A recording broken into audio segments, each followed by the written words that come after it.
Welcome back to the Conservation Podcast, the podcast where we explore the fascinating intersections of nature, science, and community. I'm your host, Emily. I'm the Communications Coordinator here at the District, where I help lead our education and outreach efforts and connect the public with our conservation mission. As we continue our journey through 70 years of conservation at the District, today we're turning our attention to one of our most important efforts, our water monitoring programs. Joining me is the other half of our education team, our Watershed Specialist. Would you like to introduce yourself and share a bit about what you do at the District? Hello. My name is Maddie, and I try to be Emily's right hand on the education outreach team. I serve Pike County as a Watershed Specialist, contributing towards our long-standing monitoring program, collaborating with our partners, and making sure the information that we put out into the ether is accessible and digestible for all audiences. Together, we're going to take a trip down memory lane to explore how our monitoring program began, how it has evolved, and the milestones and challenges that come with safeguarding our local watersheds. So let's get started. Now, before we dive straight into the details of our monitoring programs, let's start with some basics. What inspired PCCD to start a county-wide water quality monitoring program back in the 1980s? So Pike County Conservation District's surface water monitoring program was launched in 1987. At the time, the program was created to better understand and respond to water quality concerns across the county. Initially, the focus was on point source pollution and regulatory compliance. In other words, the district was looking at more direct sources of pollution, like discharges that can be traced back to a specific location, and helping identify whether those sources were affecting local streams.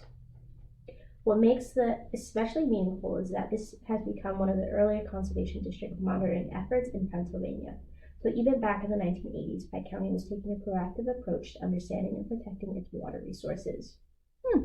So what kind of water quality program or monitoring does the PCCD do?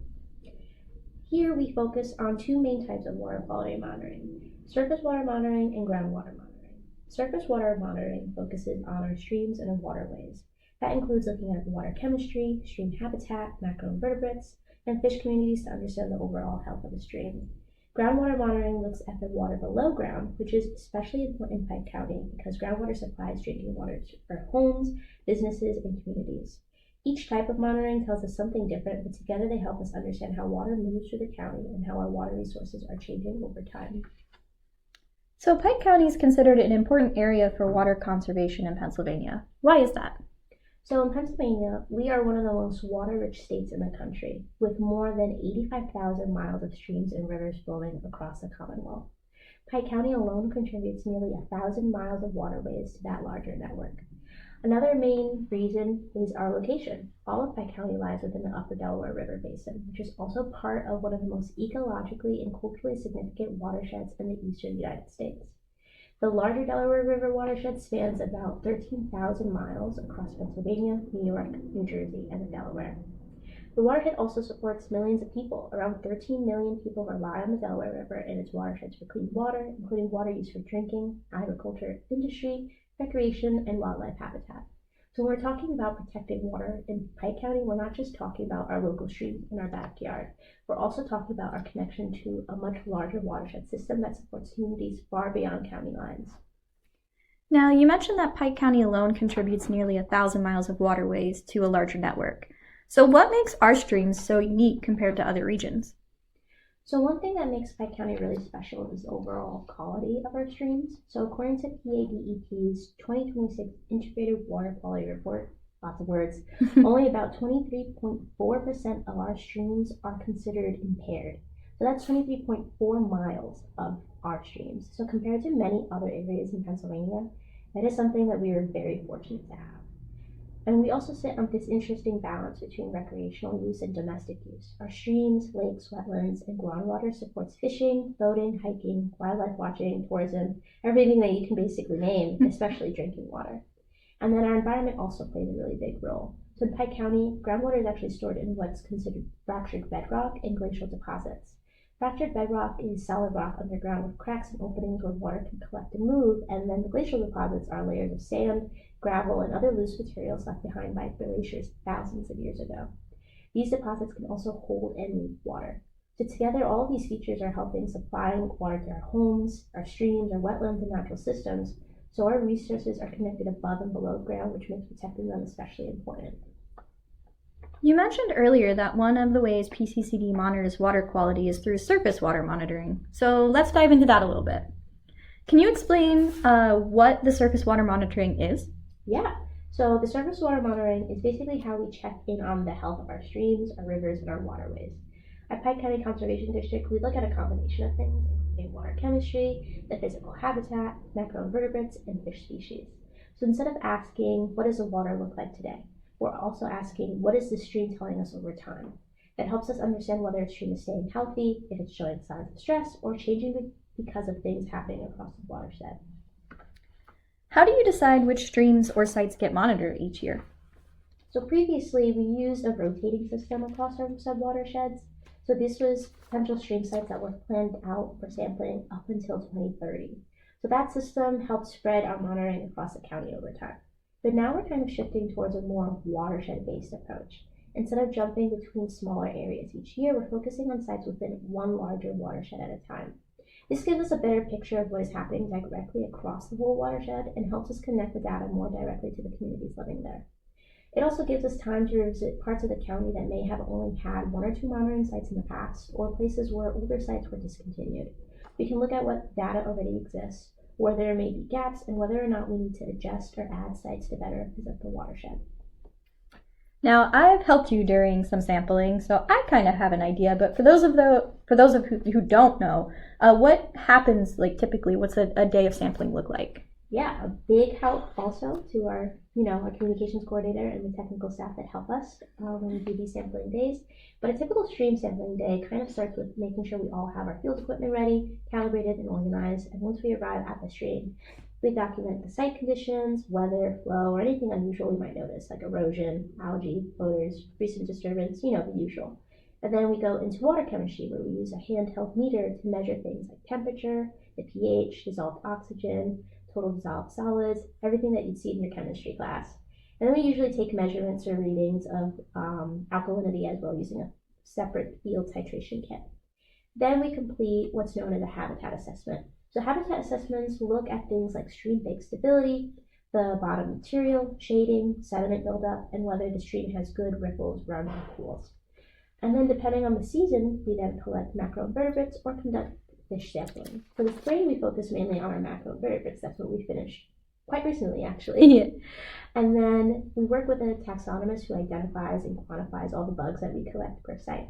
And then in the summer, the same taxonomist, he comes out actually and uses an electrofishing kit where we take counts of different fish species and find and identify them. So it's part science, part observation, and then part detective work.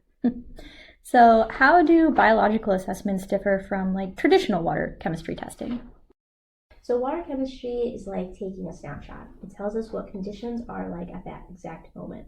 And that is very useful, but sometimes streams are constantly changing depending on the rain, the temperature, the season, and the flow. And then the biological assessments are more like reading the stream's diary. So the macroinvertebrates and the fish living in the stream stay there for longer periods of time, so they reflect conditions over weeks, months, or sometimes even longer. If a stream has a diverse community of sensitive species, that usually tells us the habitat and water quality have been consistently good enough to support them. And that's why using both of those aspects is really important together. So chemistry is telling us what's happening now, while biology tells us what has been happening over time. Now, we just recently finished up our macroinvertebrate sampling, which if you go on our social medias, you can see some really fun pictures of that. But how do you know do you know when this first began at PCCD? Yeah, so that first launched in 1987. At the time, it was a unique countywide effort and one of the earlier, conservation district monitoring programs in PA. And that program focused on point source pollution and regulatory compliance, which helped identify pollution sources and water quality concerns. Then in 1989 is when we expanded into our macroinvertebrate collection. So that was also an important step because it strengthened the district's ability to assess stream health biologically, not just through water chemistry. Macroinvertebrates help show how a stream is doing over time, so adding them gave the program a much fuller picture of Pike County's water quality. And then over time, we added some other things as well to our studies, like whether it was fish sampling, new sites, or methods of collection, and much more. So all this talk about macroinvertebrates, why are they important? How do they help tell the story of the stream? Yeah, so macroinvertebrates are small aquatic animals without a backbone that are large enough to be seen with the naked eye. So this includes things like mayflies, stoneflies, caddisflies, the usual from when you go fly fishing, and then also things like beetles, midges, worms, and helgraments. They're really great indicators because different groups have different tolerance levels. Some, like the mayflies, stoneflies, and caddisflies, are more sensitive to pollution, low oxygen, and poor habitat. Others, like worms, midges, and leeches, can tolerate much more stressful conditions. So when we collect a sample, we are looking at who is there and who's missing, and how diverse the community is. A stream with lots of sensitive species and a balanced community usually suggests better water quality and habitat. And then a stream dominated by pollution-tolerant organisms can be showing signs of stress. So with our macroinvertebrate sampling, we saw a lot of different types of macros. Yes, we did. Do you have any personal favorite macros? I do. So my favorite is the helgramite. That's why I gave them a special shout out. I really first came to appreciate them when I was working with the National Park Service. So they're very large, well, not too big, but they're kind of intimidating, and they're one of the coolest macroinvertebrate species that you can find in the stream. They almost look like centipedes. They're the larval stage of a Dobson fly, and they look like something straight out of a video game. And for those of you who might not know the game, I'm not sure how many people listen or play video games on our podcast, but there's a fantasy game with dragons and different creatures called Skyrim. So there is a creature called the Chaurus. Don't call me out if I said it incorrectly, but it lives in bioluminescent caves, and it reminds me so much of the helgramite, and it was actually inspired the art design for it. I think it's a good counterpart, but while the video game version could probably eat you and I, its real life counterpart is actually not that bad. They're really exciting to find because they're usually associated with good stream habitat, especially really rocky or well oxygenated areas. I don't think I'd want to meet its fantasy counterpart. Yeah, I don't think I would either. So with all these macros, which one do you think we see the most in our streams? So that can vary by site, but we often see a lot of mayflies, stonefly, and caddisfly larvae in healthier riffle-run streams, which is a really good sign. So these groups are often referred to together as EPT taxa, and they're really important in stream assessments because many of them are sensitive to pollution and habitat degradation. We also see other organisms like riffle beetles, midges, aquatic worms, and cranefly larvae depending on the site conditions. In Pike County, because many of our streams are high quality or exceptional value, finding those more sensitive macroinvertebrates are always encouraging. Now, earlier we also mentioned that we added fish sampling to our water quality monitoring, and we'll be doing that very soon. So we do that through electrofishing, right? Yes. So when people hear the phrase electrofishing, they might not know what that means. So can you explain what it is? Yeah, and when I first started, I also didn't know what that means, and it was really scary as a concept. It does sound intense, but it's a commonly used scientific method for surveying fish communities. So people who are trained and permitted professionals use specialized equipment. So our taxonomist, he's the one that's going to be doing that. And essentially, it sends a controlled electrical current into the water. So this temporarily stuns nearby fish, allowing the team, which would be us, to safely net them, identify them, and record the data, and then release them back into the stream. The goal is not to harm the fish. The goal is to get a representative look at the fish community. Fish are mobile, they can hide, and they're not always easy to observe just by looking into the water, and I don't think any of us want to be out there for hours trying to fish all the fish in a stream. But electrofishing allows us to document which species are present, how many we are seeing, and what that fish community tells us about the stream. In our work, fish sampling helps us understand things like cold water habitat, stream connectivity, and whether a stream is supporting the types of fish we would expect to find for that system. So we asked you what your favorite macro was. Do you have a favorite fish or one that you're hoping to see? So in our internal files, there's a lot of photos from past watershed specialists who have taken photos during their sampling, and one that I really like, and I wish I could show you guys, but just picture it. It's this slimy sculpin. So there's a photo of someone holding it, and it has this huge smile, and I think it's really funny, and it looks really grumpy.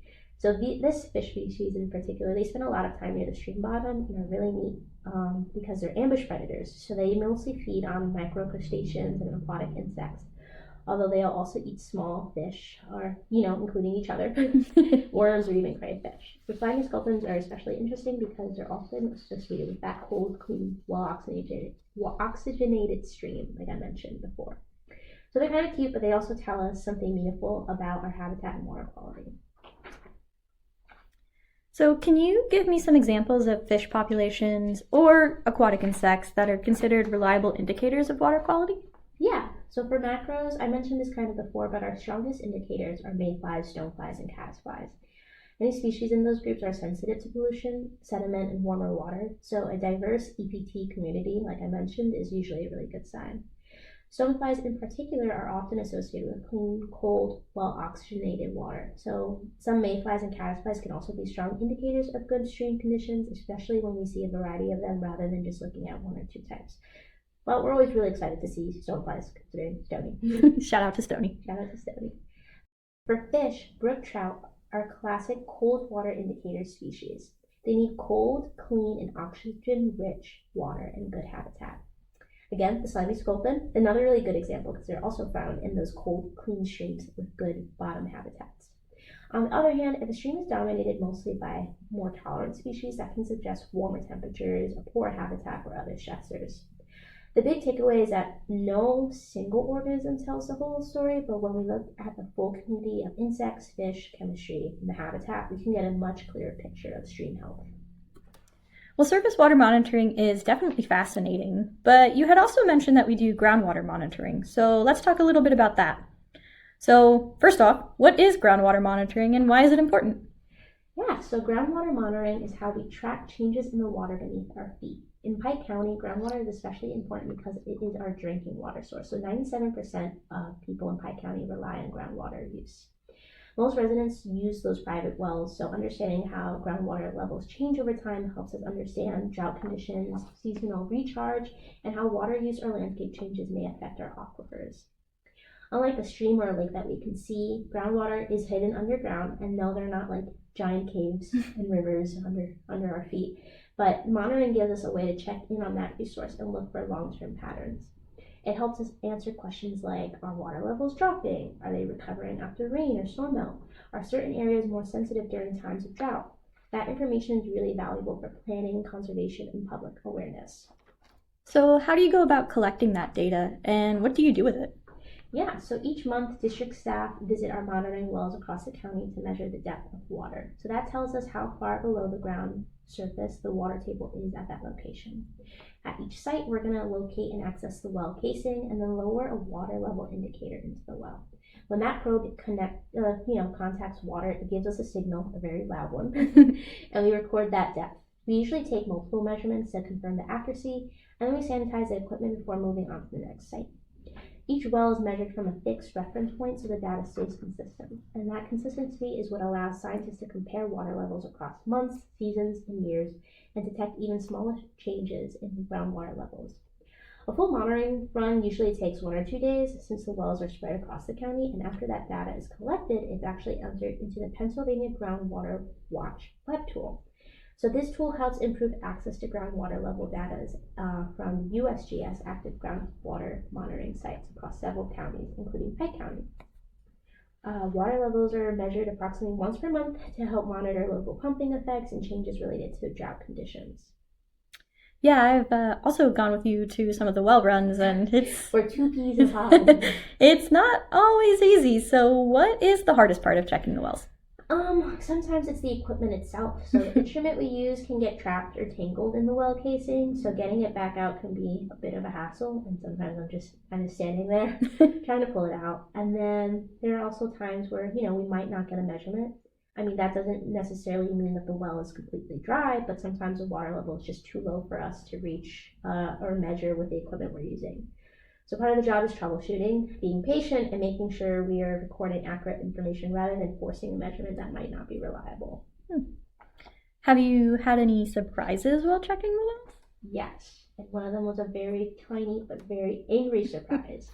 So one of our USGS partners warned me that insects like ants and wasps can sometimes hide in or around the well caps, so they always put me to tap before taking the caps off. And at one of the wells, there was actually a tiny colony of ants forming. It was really interesting to see how they were carrying their larvae and responding to me, disturbing them, which was them crawling all over me and biting me. Oh, dear. But it was, less than interesting of them biting me, and they were clearly scared and not thrilled to see me. So, it's mostly about data, but every now and then it also comes with a very small wildlife encounter. So how do you decide which wells to sample? So the wells in our current monitoring network have been part of the program since 2007. So this is a partnership with the USGS and the Pike County Conservation District. Over time, some wells have been removed because of things like accessibility issues, landowner permission changes, or other practical concerns. We haven't chosen new wells to add to the network, but we're making adjustments as we see fit to current sites and asking questions about how useful or representative the data is. For example, a recent audit with one of our partners with USGS, he had mentioned that, one of the wells was really close to the lake. So that raises an important question. Are we measuring groundwater levels, or are we seeing other outside influences? And thinking on that, that's one of the biggest lessons for me in this position. It's really important to question the why behind the things that we do and not just continue something because it's something that we've always done, Right. Monitoring programs are stronger when they can adapt, improve, and make sure that the data is being collected in a way that's actually telling something to us rather what we think it's telling us. Yeah, absolutely. So we do a lot to help monitor our water quality, and we try our best to keep our waterways clean, but we're not alone. It isn't just scientists and agencies that protect our watersheds, it's our community too. Everyday people making everyday choices. We all affect our watersheds. So how can local residents get involved in protecting water quality? Yeah, a lot of it starts with small choices at home and in the community. So residents can test their private wells, stay informed about things like drought conditions, and attend local meetings or events where there are, water issues that they care about. Around the house, simple actions really do add up. My mom always told me to turn off the tap when I was brushing my teeth, and she's right. So, redirecting our downspouts, using rain barrels or having rain gardens, picking up pet waste, brushing your teeth with the water off, limiting fertilizers and pesticides, disposing chemicals, all those kinds of things really help protect both our streams and our groundwater. And when you're out enjoying local trails, lakes, and rivers, things like staying on marked paths, cleaning your gear between water bodies, and picking up litter can make a difference. Clean water is something we can all benefit from and something we can all help to protect in really simple ways. So what kind of misconceptions do people commonly have about clean water and stream health? Yeah, so one common misconception is that if the water looks clear, it must be clean. But, clean water and clear water can still have pollutants, bacteria, excess nutrients, or other issues that we can't just see just by looking at it. Another misconception is that stream health is only about the water itself, when in reality, the land around the stream matters just as much. So things like streamside trees and plants, stable banks, wetlands, floodplains, and all these other connected habitats all help support clean water. And then, people might think that pollution just comes from factories or pipes. And while these point source pollution sources can matter, a lot of today's water quality issues comes from non-point source pollution, which is pollution that washes off into the landscape during rain or snowmelt. So this can include a lot of things that I mentioned, that the things that people can do to, get involved in protecting our water quality. So things like sediment, fertilizers, pet waste, oil from the roads, road salt, and every other day pollutants as well. Another big thing is thinking that individual actions are too small to matter. But when many people in a watershed can make small changes, those actions add up. Mm-hmm. Something as simple as picking up that pet waste, or using less road salt, or planting native plants, or even testing your private well can really help protect both surface water and groundwater.